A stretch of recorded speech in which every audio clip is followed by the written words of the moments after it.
বিসমিল্লাহির রহমানির রহিম। আমি কিছু ফার্মি মুরগির বাচ্চা নিয়ে এসেছিলাম, যেটা ডিম পাড়ার উদ্দেশ্যে। সেই বাচ্চাকে একটা ছোট ফার্মে রাখছিলাম।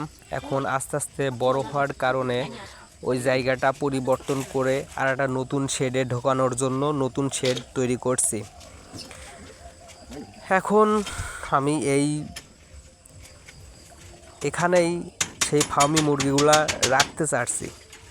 দীর্ঘদিন যাবৎ এখানেই পালবো, সেই জন্য এটা চাং জাতীয়ভাবে করছি, যাতে এখানেই ডিম দেয় তারা। আসলে ফার্মিং কাজ করতে হলে নিজের প্রচুর কাজ জানতে হয়, প্রচুর কাজ করতে হয় এবং প্রচুর পরিশ্রমী হতে হয়, নাইলে আপনি কখনোই লাভবান হতে পারবেন না ফার্মের কাজ করে। যেমন আমি এই শেডটা 2-3 দিন ধরে করলাম। আপনি যদি এই শেডটা অন্য একটা কাজের লোক দিয়ে 1 থেকে 2 দিনে করেন, তাহলে আপনার 500-1000 টাকা লস হবে। আপনি নিজের কাজ নিজে ধরে নিজে করবেন, তাহলে আপনি 2 দিনের জায়গায় 3 দিন ধরে করবেন, তারপরও আপনার সেই 1000 টাকা সেভ হয়ে যাচ্ছে। ছোট ছোট হিসাব নিকেশ করে আমাদের ফার্মের কাজ করতে হবে, নাইলে ফার্মিং করে টিকে থাকা সম্ভব নয়। যাই হোক, আমাদের নিচের পাটের কাজ প্রায় শেষের দিকে।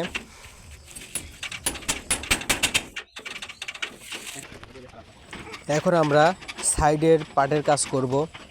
প্রথমে আমরা নেটগুলা ছড়ায় ছিটিয়ে দিই, তারপরে আস্তে আস্তে এগুলা পেরেক মেরে আস্তে আস্তে কাজ করব। দেখুন,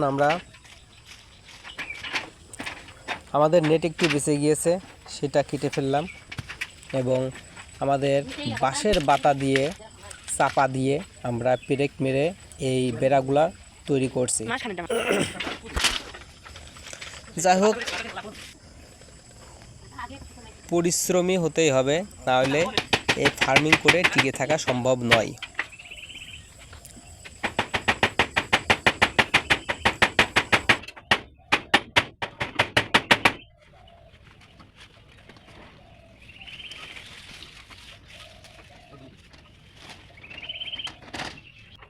যাই হোক, ইনশাল্লাহ অনেক কষ্টের পরে আমাদের ফার্মের কাজ প্রায় শেষের দিকে।